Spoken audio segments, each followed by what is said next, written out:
আল্লাহ পাক রব্বুল আলামিন বলেন তার রসুলকে ডাক দিয়ে, এ রসুল আল্লাহ আপনি বলেন কুল হুয়াল্লাহু আহাদ, আল্লাহ কয়জন?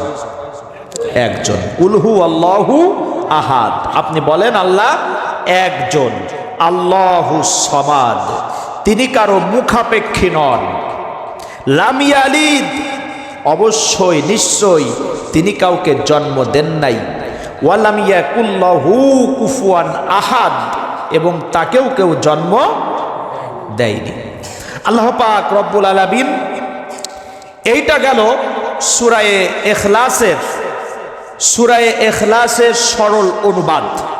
কোরআনে কারীমের তাফসীর করতে গেলে 5টি জিনিস লাগে, 5টি বস্তুর প্রয়োজন। 1 নাম্বার সহিহ তেলাওয়াত, 2 নাম্বার সরল অনুবাদ, 3 নাম্বার শানে নুজুল, 5 নাম্বার তাফসীর। আপনারা প্রত্যেকেই অবগত আছেন এই সূরাটি সম্পর্কে। আল্লাহ পাক রব্বুল আলামিন বলছেন কুল হুয়াল্লাহু আহাদ, বলেন আল্লাহ কতজন? একজন। এই সূরার নাম হলো সূরাতুল ইখলাস। সমস্ত সূরার ভিতরে, সমস্ত সূরার মধ্যে যেই সূরার নাম, সেই নামটি সূরার মধ্যে আছে। যেমন এই সূরার আগে আছে সূরাতুল লাহাব, তাব্বাত ইয়াদা সূরা। এই সূরার নাম হলো সূরা লাহাব। শুরুতেই দেখেন আছে তাব্বাত ইয়াদা আবি লাহাবিউ ওয়া তাব, আছে না নাই? সূরাতুল লাহাব, সূরা লাহাবের মধ্যে লাহাব শব্দ আছে। সূরাতুন নাসর এর আগের সূরা, ইজা জাআ নাসরুল্লাহি ওয়াল ফাত। সূরার নাম নাসর, সূরার মধ্যে আছে নাসর। সূরার নাম কুরাইশ, দেখেন ওর মধ্যে আছে লিইলাফি কুরাইশ। এরপরে যান, সূরার নাম হলো নাস, ফালাক, দেখেন কুল আউযু বিরাব্বিন নাস, নাস শব্দটি আছে।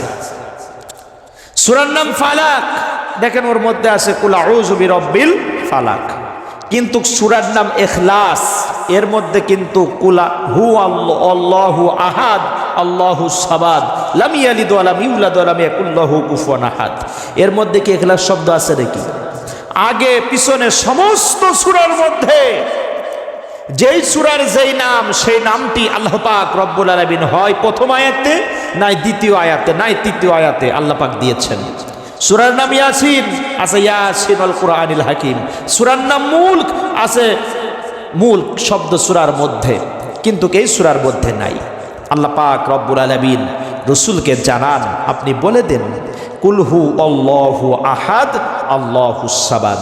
কুল শব্দটি আদেশ সূচক বাক্য, যারা আরবি গ্রামার বুঝবে তারা বুঝতে পারবে। কুল শব্দটি আমর, ফেলে আমর। আল্লাহ পাক রব্বুল আলামিন তার রাসূলকে আদেশ করছেন, এ নবী আপনি বলেন আল্লাহ পাক রব্বুল আলামিন কুল হু আল্লাহু আহাদ। আল্লাহ পাক কয়জন? আল্লাহ পাক একজন। আল্লাহ যে এক, আল্লাহ শুধু তিনি এক হয়েই তার পরিচয় এখানে ক্ষান্ত করেন নাই। আল্লাহ পাক রব্বুল আলামিন তার টোটাল পরিচয় এই সূরা ইখলাসের মধ্যে উঠিয়ে ধরেছেন। কোন ব্যক্তি যদি সূরা ইখলাস পাঠ করে খালেস দিলে, আল্লাহ পাক রব্বুল আলামিন ওই ব্যক্তির জন্য সুসংবাদ দিয়েছেন। সুবহানাল্লাহ। আল্লাহ রাসূল সাল্লাল্লাহু আলাইহি ওয়াসাল্লামের সাহাবী হযরত আনাস রাদিয়াল্লাহু তাআলা আনহু আল্লাহ রাসূল সাল্লাল্লাহু আলাইহি ওয়াসাল্লামের কাছে আরজ করলেন, ইয়া রাসূলুল্লাহ, কোরআনে কারীমের সমস্ত সূরা আমার প্রিয়, কিন্তু একটি সূরা অধিক প্রিয়, বারবার তেলাওয়াত করি, মনের কাছে বারবার ভালো লাগে, সেই সূরার নাম হলো সূরা ইখলাস। আল্লাহ রাসূল সাল্লাল্লাহু আলাইহি ওয়াসাল্লাম বললেন, ইখলাসের মহব্বত তোমাকে জান্নাত পর্যন্ত পৌঁছিয়ে দেবে। সুবহানাল্লাহ। কোন ব্যক্তি যদি এই সূরা ইখলাস 200 বার পাঠ করতে পারে, কতবার? 200 বার যদি পাঠ করতে পারে, আল্লাহ পাক রব্বুল আলামিন রাসূল বলে ওই ব্যক্তির জন্য জান্নাতের মধ্যে 20টি কামরা, 20টি কক্ষ, 20টি হুজরা নির্মাণ করা হয়। সুবহানাল্লাহ। 300 বার ওই ব্যক্তির উপরে দিনে আল্লাহ পাকের রহমত বর্ষণ হতে থাকে। 300 বড় বড় গুনাহ আল্লাহ মাফ করে দেয়। 300 মর্যাদা বলন্দ হয়ে যায়। একটি মাত্র সূরা যার নাম হলো সূরা ইখলাস। সুবহানাল্লাহ। শুধু তাই নয়, কোনো ব্যক্তি যদি সকাল এবং সন্ধ্যায় অর্থাৎ ফজর আর মাগরিবের নামাজের পরে সূরা ইখলাস যদি 7 বার পাঠ করে, ওই ব্যক্তির জন্য আল্লাহ পাক রব্বুল আলামিন সুসংবাদ দেন, ওই দিনের মধ্যে ওই ব্যক্তির কোনো বালা মুসিবত আসবে না। সুবহানাল্লাহ। শুধু তাই নয়, 7 বার পাঠ করার কারণে 7টি জাহান্নামের দরজা বন্ধ হয়ে যায় ওই ব্যক্তির জন্য। এবং ওই ব্যক্তি যদি খালেস দিলে পাঠ করে থাকে, ঈমান আমলের হেফাজত করবেন স্বয়ং আল্লাহ। সুবহানাল্লাহ। আরেকটি ফজিলত হলো সূরা ইখলাস 3 বার পাঠ করলে পারে আল্লাহ পাক রব্বুল আলামিন টোটাল কোরআনে কারীম এক মাস, রমজানের একটা মাস হাফেজ সাহেবরা কোরআনে কারীম খতম করে। হাফেজ সাহেবরা পড়ে, কত মানুষের দাঁড়িয়ে থাকতে কষ্ট হয়ে যায়, কিন্তু আল্লাহ রাসূল সাল্লাল্লাহু আলাইহি ওয়াসাল্লাম বলেছেন এই সূরা ইখলাস যদি কোনো ব্যক্তি 3 বার পাঠ করে, কতবার? 3 বার যদি পাঠ করে, গোটা কোরআন শরীফ খতম করলে যে সওয়াব হয়, ওই ব্যক্তির আমলনামায় আমার আল্লাহ সেই সওয়াব দিয়ে দেয়। সুবহানাল্লাহ। আল্লাহ রাসূল সাল্লাল্লাহু আলাইহি ওয়াসাল্লাম বললেন কুল হুয়াল্লাহু আহাদ। আল্লাহ পাক রব্বুল আলামিন আল্লাহ রাসূলকে বললেন আপনি বলে দিন কুল হুয়াল্লাহু আহাদ, বলেন আল্লাহ এক, অদ্বিতীয়। আল্লাহ কয়জন? একজন। কুল শব্দটি ফাইল হলো আল্লাহ রাসূল সাল্লাল্লাহু আলাইহি ওয়াসাল্লাম। আল্লাহ পাক রব্বুল আলামিন ফাইল হিসাবে, কর্তা হিসেবে আল্লাহ পাক রব্বুল আলামিন তার রাসূলকে আদেশ করলেন আপনি বলে দেন। কাফের, মুশরিক, মুনাফিক এরা প্রশ্ন করে যে আল্লাহ কিসের তৈরি, আল্লাহ কয়জন, আল্লাহ কাকে বলে? আপনি তাদেরকে বলে দেন যে আল্লাহ 33 কোটিও না, 64 কোটিও না, 3 খোদাও না, আল্লাহ হলো কুলহু আল্লাহু আহাদ, আল্লাহ হলো এক। আল্লাহ মানে আল্লাহ। আহাদ শব্দটি হলো এমন একটি বাক্য, এমন একটি শব্দ, গুণবাচক শব্দ। আরবি গ্রামারের ক্ষেত্রে বোঝানো হয়েছে আহাদ শব্দটি এমন একটি শব্দ যেই শব্দের মধ্যে একত্ববাদের ঘোষণা রয়েছে। অতএব অনেক মানুষের নাম ওয়াহেদ রাখে, আহাদ রাখে। আমরা গ্রাম অঞ্চলে ডাক দিই আহাদ এদিকাই, ওয়াহেদ এদিকাই, এইভাবে ডাকা যাবে না।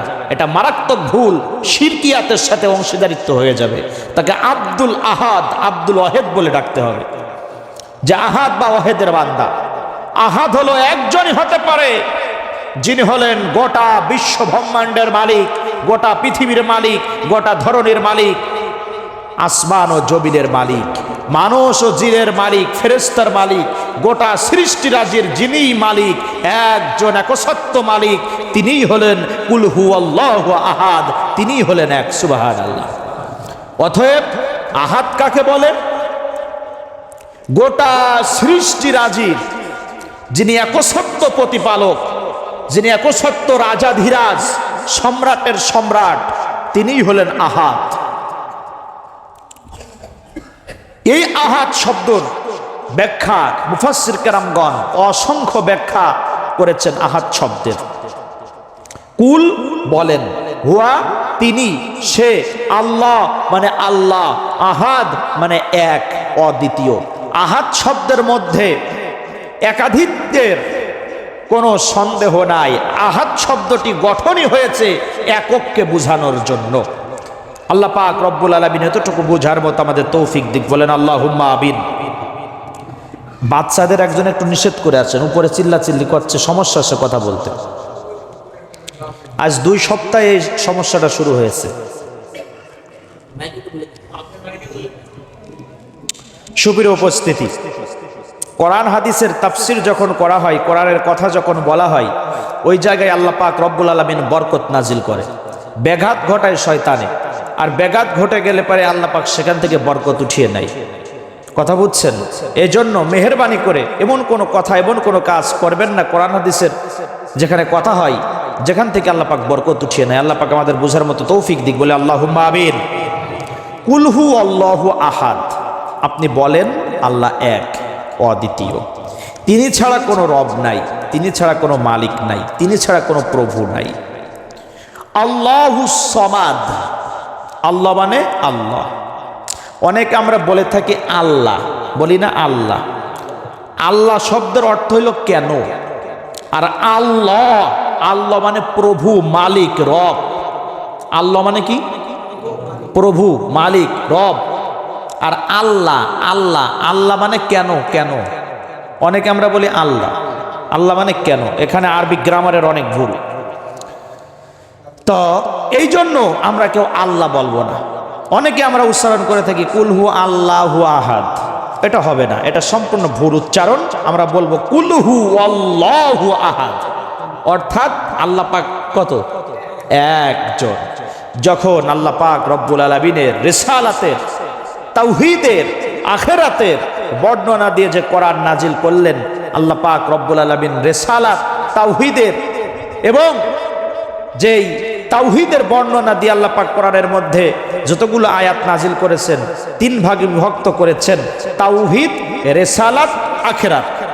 তাওহীদ সম্পর্কিত যতগুলো আয়াত নাজিল হয়েছে, সমস্ত আয়াত নাজিল না করে যদি এই একটি আয়াত আল্লাহ নাজিল করতেন, কুলহু আল্লাহু আহাদ, তাহলেই কিন্তু পরিপূর্ণ হয়ে যেত।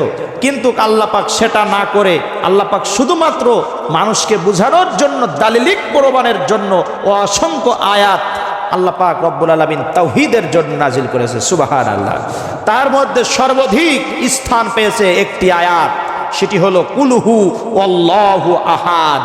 আপনি বলেন আল্লাহ এক, অদ্বিতীয়, তার কোনো শরীক নাই, তার কোনো বংশ পরিচয় নাই। আল্লাহ পাক রব্বুল আলামিন এরপরের আয়াতে বলেন আল্লাহুস সামাদ। আপনি বলেন আল্লাহ অমুখাপেক্ষী। তোমরা যে দেবতাগুলির সামনে বিভিন্ন ফল, বিভিন্ন টাকা পয়সা ইত্যাদি ইত্যাদি যেইগুলি কি ভোগ প্রসাদ রূপে তোমরা উৎসর্গ করো দেবতাগুলির সামনে, আমার আল্লাহ খায়ও না, ঘুমায়ও না। আমার আল্লাহ পাক রব্বুল আলামিনের দুনিয়ার জাগতিক কোনো কিছুর প্রয়োজন লাগে না। আমার আল্লাহ হলো, সে নিজেই হলো সমাদ, তিনি হলো অমুখাপেক্ষী। তোমাদের দেবতাগুলিকে তোমরাই তৈরি করো, তোমরাই বানাও, তোমরাই ভাঙো, তোমরাই ডুবাও, কিন্তু আমার আল্লাহ পাক রব্বুল আলামিনের জাত ও সিফাত এমন একটি পূত এবং পবিত্র, যেই জাত সিফাতের অংশীদারিত্ব পৃথিবীর কোনো মেসালের সঙ্গে নাই। যখন মক্কার মুশরিকরা প্রশ্ন করলো, আমাদের দেবদেবী তো পাথরের, আমাদের দেবদেবী তো স্বর্ণের, আমাদের দেবদেবী তো মুক্তা মানিক খচিত, তোমার আল্লাহ কি দ্বারা তৈরি? আল্লাহ পাক রব্বুল আলামিন তখন সেই প্রশ্নের উত্তর এই সূরার মধ্যে দিয়েছেন, সেটি হলো সূরাতুল ইখলাস। এবং দেবদেবীগুলির সন্তান হয় বিভিন্নভাবে, আমরা দেখতে পারি দেবদেবীর সন্তান। তারাও প্রশ্ন করেছিল যে আল্লাহর কি কোনো সন্তান আছে নাকি? নাউজুবিল্লাহ। তারা প্রশ্ন করেছিল, আমার আল্লাহ পাক রব্বুল আলামিন সেই উত্তরখানা সূরা ইখলাসের মধ্যে দিয়ে দিয়েছেন। লাম ইয়ালিদ, অবশ্যই নিশ্চয়। আল্লাহ পাক তাগিদ দিয়েছে, লামে তাগিদ। আল্লাহ পাক এখানে তাগিদ দিয়ে কথা বলেছে, নিশ্চয় ইয়ালিদ, তিনি কাউকে জন্ম দেন নাই। ওয়ালাম ইয়াকুল্লাহু কুফুয়ান আহাদ, এবং তাকেও কেউ জন্ম দেন নাই। তিনি হলেন এই সমস্ত গুণ থেকে পবিত্র, মহান সত্তা আল্লাহ সুবহানাল্লাহ। সুপ্রিয় উপস্থিতি, এইবার আসেন, আল্লাহ পাক রব্বুল আলামিন বলছেন আল্লাহু সমাদ। আল্লাহু সমাদ। আহাদ যেমন একক একটি শব্দ, সমাদটাও হলো একক একটি শব্দ। এই সমাদ শব্দটি শুধুমাত্র একক ক্ষেত্রে বোঝানোর জন্য ব্যবহৃত হয়ে থাকে। আল্লাহু সমাদ, আল্লাহ হলেন অমুখাপেক্ষী। এখন মুখাপেক্ষী মানে সাধারণ প্রয়োজন, আপনার খাবার প্রয়োজন, ঘুম প্রয়োজন, নিদ্রা প্রয়োজন, আপনার বস্ত্র প্রয়োজন, পোশাক প্রয়োজন, যতটুকু আপনার প্রয়োজন আছে, আপনার প্রয়োজন মিটে গেলে আর আপনার লাগবে না। কিন্তু আল্লাহ পাক রব্বুল আলামিন তার কোনো কিছুর প্রয়োজনই হয় না, তিনি প্রয়োজনের ঊর্ধ্বে। মক্কার কাফেরেরা, মুশরিকরা রাসূল সাল্লাল্লাহু আলাইহি সাল্লামকে প্রশ্ন করলো যে আমাদের দেবদেবীর সামনে যে আমরা ফল দিই, বিভিন্ন ভোগ দিই, এইগুলো যে আমরা দিই প্রসাদ রূপে, পরে আমরা খাই, তোমরা আল্লাহর কি দাও? আল্লাহ রাসূল বললেন, আমার আল্লাহ এই সমস্ত বস্তু থেকে পূত এবং পবিত্র। আল্লাহ পাক রব্বুল আলামিনের গোটা বিশ্বে যা কিছু দেখতে পাও সমস্ত কিছু হলো সৃষ্টি, আর আমার আল্লাহ হলেন স্রষ্টা। সুবহানাল্লাহ। পৃথিবীতে যা আছে, আসমান জমিন চন্দ্র সূর্য নক্ষত্র খাল বিল নদী নালা মানব দানব পশু প্রাণী যা কিছু আছে সমস্ত কিছু হলো এক রব্বুল আলামিনের মাখলুক, আর তিনি হলেন খালেক। সুবহানাল্লাহ। তিনি হলেন খালেক, আমরা হলাম মাখলুক। খালেক সব পারে মাখলুকের ছাড়া, মাখলুক কিছুই পারে না একমাত্র খালেক ছাড়া। তিনি হলেন আল্লাহ। সুবহানাল্লাহ। আল্লাহুস সামাদ। অনেক মানুষের নাম আছে সামাদ, সামাদ আছে না, সামাদ বলে ডাক দিই, এটা হলো আল্লাহ পাকের নাম। এই সামাদ বলে ডাক দিলে পারে, সামাদ শব্দের অর্থ হলো অমুখাপেক্ষী। তাহলে কি উনি কি অমুখাপেক্ষী নাকি? সামাদ নাম রাখা ভুল না, রাখতে পারেন, কিন্তু বলতে হবে আব্দুস সামাদ। কি বলতে হবে? আব্দুস সামাদ। আল্লাহ পাক রব্বুল আলামিন বললেন কুল হু আল্লাহু আহাদ আল্লাহু সামাদ। এর মধ্যে দেখেন আল্লাহ পাক রব্বুল আলামিনের গুণবাচক নাম আছে ৯৯টি। অধিকাংশ গুণবাচক নাম আল্লাহ তাআলার এক একটা গুণের সাথে সম্পৃক্ত সংযুক্ত, কিন্তু আল্লাহ পাক তার কোন নামগুলো ব্যবহার না করে শুধুমাত্র আল্লাহ শব্দটি আল্লাহ শব্দটি আল্লাহ শব্দটি এই সূরার মধ্যে বারবার ব্যবহার করেছেন কেন? তার মানে ৯৯টি নামের যে অর্থ বুঝায় এক আল্লাহ শব্দের মধ্যে সেই অর্থ বুঝায়। তাহলে ৯৯টি অর্থের থেকে একটি অর্থ দিলে যদি হয়ে যায় তাহলে ৯৯টি দরকার আছে নাকি? তার মানে এক আল্লাহ শব্দের মধ্যে শুধু ৯৯টি না, আরো আল্লাহ পাকের গুণবাচক ৫,০০০ নাম আছে। সুবহানাল্লাহ। কোথায় কোথায় আছে? ১,০০০ আছে তাওরাতে, ১,০০০ আছে জাবুরে, ১,০০০ আছে ইনজিলে, ১,০০০ আছে কোরআনে, আর ১,০০০ আছে বালহুয়া কুরআনুম মাজিদ ফি লাউহি মাহফুজ, আর ১,০০০ আছে লাউহে মাহফুজে। সুবহানাল্লাহ। এই ৫,০০০ গুণবাচক নাম আছে। পৃথিবীতে যতগুলি ধর্মগ্রন্থ আছে যেখানে আল্লাহ তাআলার বড়ত্বের কথা তাওহীদের কথা ঘোষণা করা হয়েছে, সেখানে কিন্তু কোনো দেবদেবীর নাম ভগবানের নাম তারা নিনি, তারা নিয়েছে আল্লাহ নাম। কি নাম নিয়েছে? আল্লাহ নাম। ক্ষুদ্র বয়সে বেধর্মীদের গ্রন্থগুলি যতটুকু পড়ার মতো সৌভাগ্য আল্লাহ পাক দিয়েছে, খ্রিস্টানদের বাইবেল, ত্রিপিটক, বৌদ্ধদের এইগুলোকে একত্রিত করে একটি গ্রন্থ রচনা করা হয়েছে যার নাম দিয়েছে কিতাবুল মুকাদ্দাস, মুসলমানদের ধোঁকা দেওয়ার জন্য। খ্রিস্টানরা ঈশ্বর বলে, কি বলে? ঈশ্বর বলে, গড বলে, কিন্তু সেই কিতাবটার মধ্যে এক জায়গাতেও ঈশ্বর লেখা নাই, সেই কিতাবটার মধ্যে এক জায়গাতেও গড লেখা নাই, সেই কিতাবটার মধ্যে বারবার লেখা আছে আল্লাহ শব্দ। আরো মজার ব্যাপার হলো হিন্দু ভাইদের যতগুলো ধর্মগ্রন্থ আছে সংস্কৃত ভাষায়, সেখানে কোথাও তাদের ভগবানের একটা নামও লেখা নাই। ওই যে যারা শ্রীরাম শ্রীরাম বলে স্লোগান দিচ্ছে, রাম শব্দটি কোনো গ্রন্থের মধ্যে নাই, কারণ রাম তো প্রভু ছিল না, থাকবে কিভাবে? সমস্ত জায়গায় একটি বাক্য আছে যার বাক্যের নাম হইল আল্লাহ। মজার ব্যাপার হলো আল্লাহ শব্দটি এক সত্তা বোঝানোর জন্য ব্যবহৃত হয়ে থাকে। আমি গবেষণা করলাম যে খ্রিস্টানদের গ্রন্থ বাইবেল, ত্রিপিটক, এর মধ্যে তো গড শব্দ থাকার কথা, ঈশ্বর শব্দ থাকার কথা, এটা নেই কেন? তখন শেষে বুঝতে পারলাম যে ঈশ্বর শব্দ যদি থাকে তাহলে ঈশ্বর শব্দের অপর শব্দ হবে ঈশ্বরী।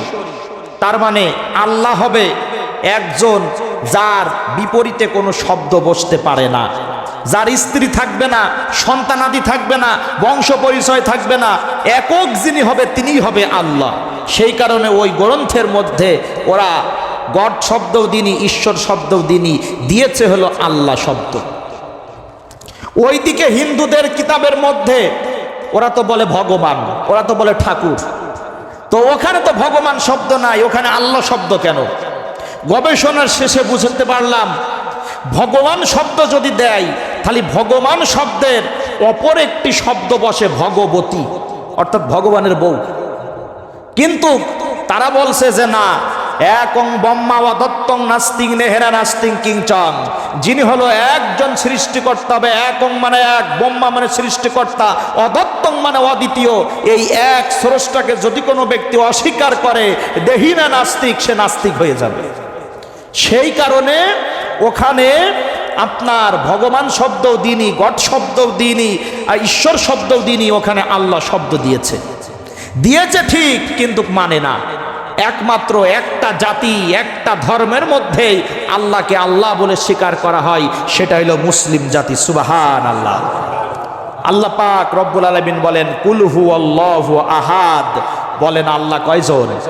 একজন।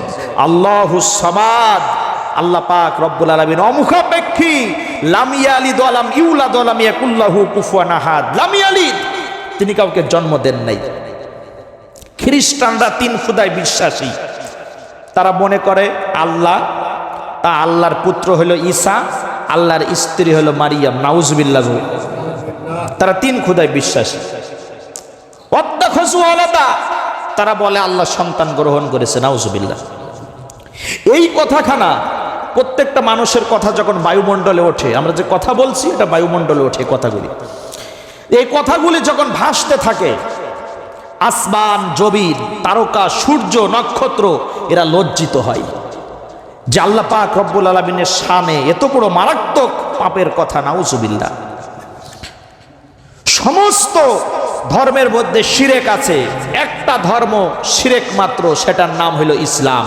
আর আল্লাহ পাক বলে ইন্নাদ-দীনা ইনদাল্লাহিল ইসলাম, সেটাই হলো আমার কাছে মনোনীত পছন্দনীয় ধর্ম, দিন ইসলাম। সুবহানাল্লাহ। সুপ্রিয় উপস্থিতি, আজকে আমরা সংক্ষিপ্ত আকারে একটি সূরা তাফসীর শুনলাম, 2 আয়াতের, 3 আয়াতের 2 আয়াত বললেই হবে, যে কুল হুয়াল্লাহু আহাদ আল্লাহুস সামাদ লাম ইয়ালিদ, এতটুকু আল্লাহ পাক রব্বুল আলামিন যতটুকু আমরা শুনলাম, আল্লাহ পাক রব্বুল আলামিন আমাদের জানার মতো, বুঝার মতো, আমল করার মতো তৌফিক দিক। সকল বলে আল্লাহুম্মা আমিন।